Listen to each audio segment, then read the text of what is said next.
कुंभ के मेले में एक बुरखी वाली महिला एक दुकान चला रही थी। तभी अचानक से उसकी दुकान पर चार साधु आते हैं और उसे कुछ पैसे दान में देने के लिए आग्रह करने लगते हैं। इसके बाद वो महिला अपने पर्स से कुछ पैसे निकालती है, जो कि तकरीबन 6-7 हजार रुपए होंगे, और उनमें से एक 50 रुपए नोट निकालकर उनको देने लगती है। इसके बाद वो साधु उसे और पैसे देने के लिए आग्रह करने लगते हैं, लेकिन वो महिला कहती है कि नहीं बाबा, ये पैसे मैंने किसी और काम के लिए रख रखे हैं, तो इन्हें मैं आपको नहीं दे सकती। इसके बाद वो उन साधु में से एक साधु उसके हाथों को पकड़ लेता है और दूसरा साधु उसके मुंह को बंद कर लेता है, और दो जो और साधु थे वो उनके हाथों से उनके पैसों को छीनकर जाने लगते हैं। लेकिन तभी अचानक से कुछ साधु एकत्रित हो जाते हैं और उन चारों साधुओं को पकड़ लेते हैं। कौन थे वो साधु और किस वजह से वो महिला जो थी वो बुरखे में यहाँ दुकान लगा रही थी, पूरी कहानी की सच्चाई जानने के लिए वीडियो को अंत तक जरूर देखिएगा। बिहार के अंदर दो पति पत्नी रहा करते थे। पति का नाम सतवीर है और पत्नी का नाम उर्मिला है। पति पत्नी दोनों ही एक छोटा सा होटल चलाया करते हैं,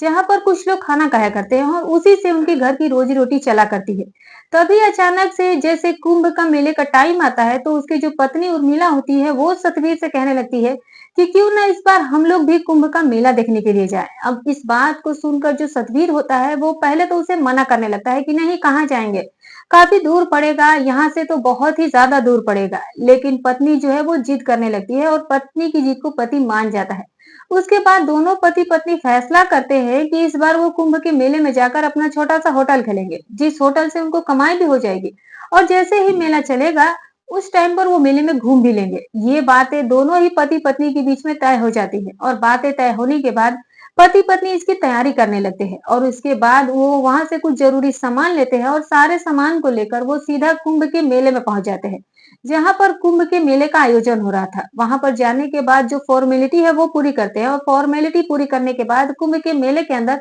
एक छोटा सा भोजनालय वो अपना तैयार कर लेते हैं, जिसके अंदर रहकर वो कुंभ के मेले में पैसे कमाना चाहते थे और साथ में कुंभ के मेले में घूमना भी चाहते थे। वहां पर आकर जो उसकी पत्नी उर्मिला होती है वो बहुत ज्यादा खुश हो जाती है और सोचती है कि चलो इस बार तो मैं कुंभ का मेला देख ही लूंगी, न जाने फिर जिंदगी में कभी मौका मिलेगा या नहीं मिलेगा। यही सोचकर पत्नी बहुत ज्यादा उत्सुक थी मेले को देखने के लिए। तो वो मेले की तैयारी होते हुए इधर उधर देख रही है कि कोई क्या कर रहा है, कोई क्या कर रहा है। इधर जो उसका पति सतवीर है वो भोजनालय पर है और वहां पर वो अपना काम धंधा देख रहा है। लेकिन तभी अचानक से उसके पास चार साधु आते हैं और आने के बाद उसे कुछ पैसे दान करने के लिए कहने लगते हैं। अब सतवीर जो कि पूजा पाठ वाला आदमी था, तो वो अपने पास से 10 रुपए निकालता है और 10 रुपए निकाल कर वो उन साधुओं को दे देता है। कहता है कि ये लीजिए महाराज, मेरे पास फिलहाल इतने ही है। लेकिन वो साधु कहने लगते हैं कि बच्चा, तू तो बहुत कम दान कर रहा है, ऐसा कैसे चलेगा? अगर तुम्हारी ही तरह हमें सब लोग 10-10 रुपया देने लगे तो हमारा तो गुजारा ही नहीं होगा।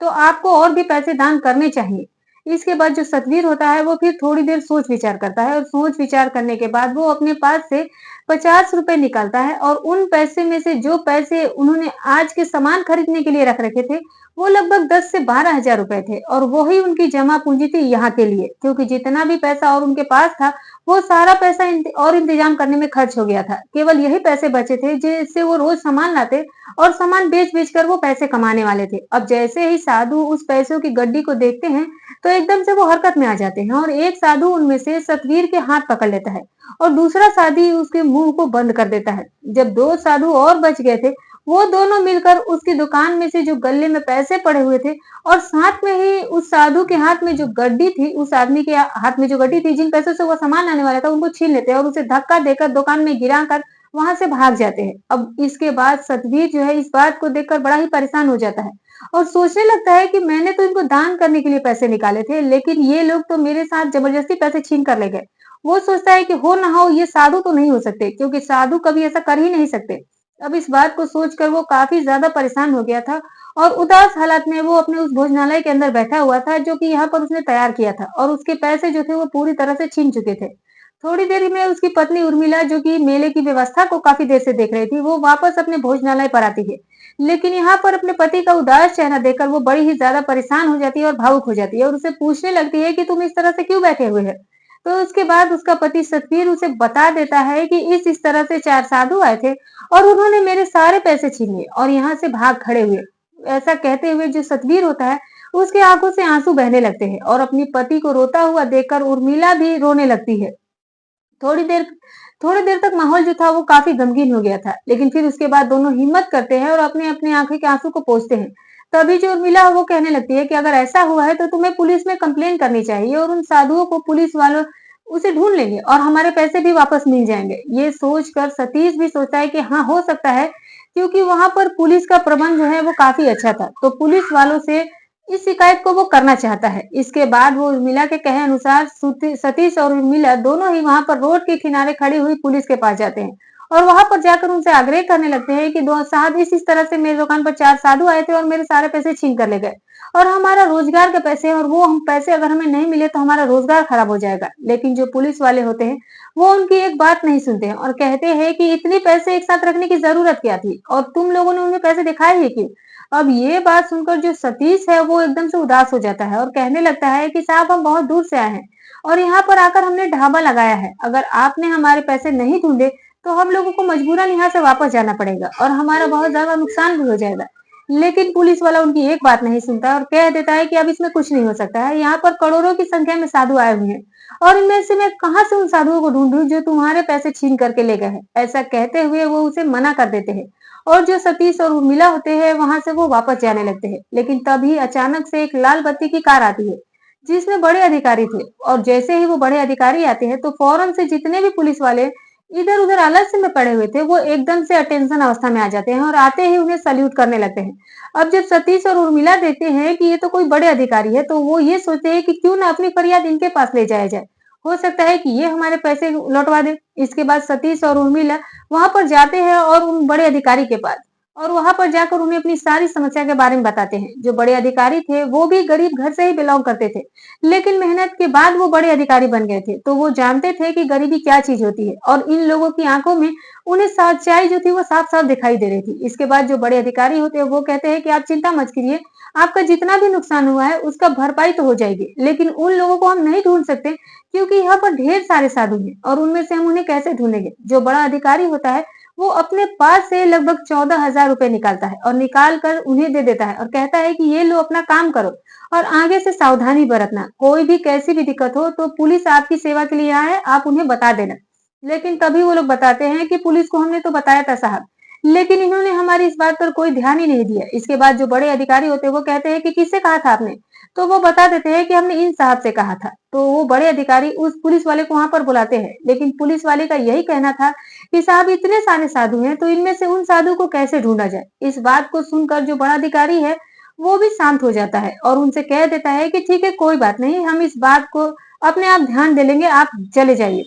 वहां से जो वो पति पत्नी थे वो अपने भोजनालय पर वापस चले जाते हैं और वहां पर वो आगे का अपना काम देखने लगते हैं। वो बड़े अधिकारी को भगवान का रूप बताते हैं और कहते हैं कि ऐसे होने चाहिए असलियत में पुलिस वाले, जिन्होंने फट से हमारी मदद कर दी और अब हमारा यहाँ का रोजगार भी अच्छी तरीके से चल जाएगा और हमारा कोई नुकसान भी नहीं होगा। इधर जो वो बड़े अधिकारी थे, जैसे ही शाम होती है तो शाम के समय उनकी वो बात, यानी कि जो पति पत्नी उनके सामने कह रहे थे, उनकी बातें उनके सामने आ रही थी और वो ये सोच रहे थे कि भला क्या ऐसा भी हो सकता है, क्या सच में ही साधु किसी के पैसे छीन सकते हैं या नहीं। इस बात की जड़ से तहकीकात करनी होगी और जड़ से तहकीकात करने का वो फैसला कर लेते हैं। यही सोचकर जो बड़े अधिकारी होते हैं रात में एक महिला पुलिस वाली से बात करते हैं और उसे कहते हैं कि कल मुझे कुछ काम है और उसके लिए तुम सुबह सुबह मेरे पास जल्दी आ जाना। महिला पुलिस वाली उनका आदेश मानती है और आदेश मानने के बाद दूसरे दिन सुबह सुबह उनके पास वो पहुंच जाती है। जो बड़े अधिकारी होते हैं वो उसको पूरा मामला समझाते हैं और कहते हैं कि देखो, ये और काम हमें चुपचाप करना होगा, क्योंकि हो भी सकता है कि पुलिस वाले ऐसे साधुओं के साथ मिले हुए, क्योंकि उन्होंने उस पर कोई कार्रवाई नहीं की थी।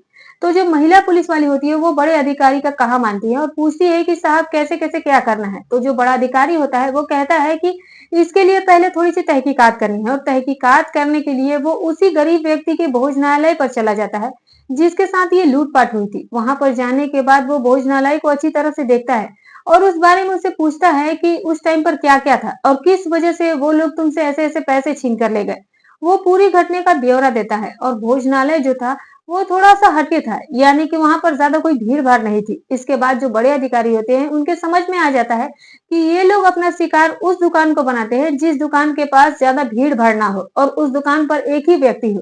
इसके बाद एसपी साहब वहां पर एक ऐसी ही दुकान देखने लगते हैं जो दुकान एकांत में हो और वहां पर ज्यादा भीड़ भाड़ ना हो, तो उन्हें एक दुकान एकांत में मिल जाता है जो कि एक मुस्लिम व्यक्ति की होती है। मुस्लिम व्यक्ति वहां पर कुछ कॉस्मेटिक का सामान बेच रहा था और इस दुकान को जब बड़े अधिकारी देखते हैं तो वो एकदम से इन्हें परफेक्ट दुकान नजर आती है। और इसके बाद ये दुकान एक मुस्लिम की थी और वो ये सोचने लगते हैं कि हो सकता है कि ये लोग उसकी रेकी पहले ही कर चुकी है, लेकिन अभी तक उन्होंने इसको शिकार नहीं बनाया है। यही सोचकर जो बड़े अधिकारी है वहां पर अपना जाल बिछाना चाहते हैं और जाकर के उस मुस्लिम व्यक्ति से बात करते हैं। वो कहते हैं कि देखो, आपकी दुकान कुछ देर के लिए हमें चाहिए और यहाँ पर हमारी एक महिला सिपाही रहेगी जो आपकी ही तरह यहाँ पर रहकर सामान बेचेगी। दुकान वाला भी मान जाता है क्योंकि ये एक बहुत बड़े अधिकारी थे और उसकी बातों को मान करके वो दुकान देने को तैयार हो जाता है। अब मुस्लिम व्यक्ति की दुकान होने की वजह से जो बड़े अधिकारी होते हैं वो महिला पुलिस वाली को बुर्का पहना देते हैं और कहते हैं कि अगर कोई पूछे कि तुम यहाँ पर काम क्यों कर रही हो तो तुम कह देना कि पिताजी की तबीयत खराब है और इसी वजह से मैं यहाँ पर काम कर रही हूँ। महिला सिपाही ने बुर्का पहन लिया था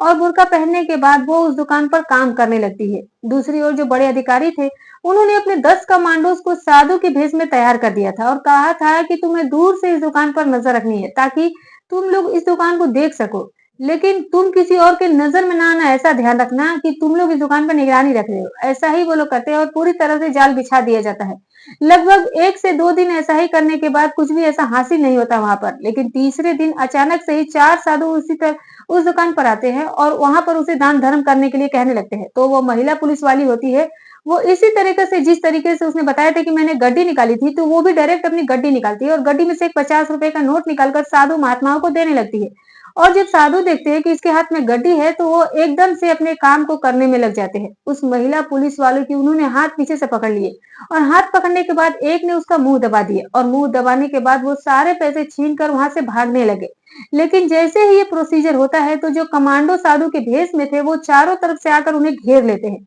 और बड़े अधिकारी जी को इसकी तलब की जाती है। थोड़ी देर में बड़े अधिकारी भी वहां पर आ जाते हैं और जैसे ही महिला पुलिस वाली अपने बुर्के को उतारती है तो वो देखते ही ये साधु पूरी तरह से हैरान हो जाते हैं। इसके बाद जो बड़े पुलिस के अधिकारी होते हैं वो वहां पर उन लोगों से पूछताछ करते हैं और पूछताछ के दौरान वो लोग बताते हैं कि हम साधु नहीं है, हम लोग तो साधु का भेष बनाकर यहाँ पर छोटी मोटी चोरियां और लूटपाट किया करते हैं ताकि हमारा गुजारा अच्छी से हो सके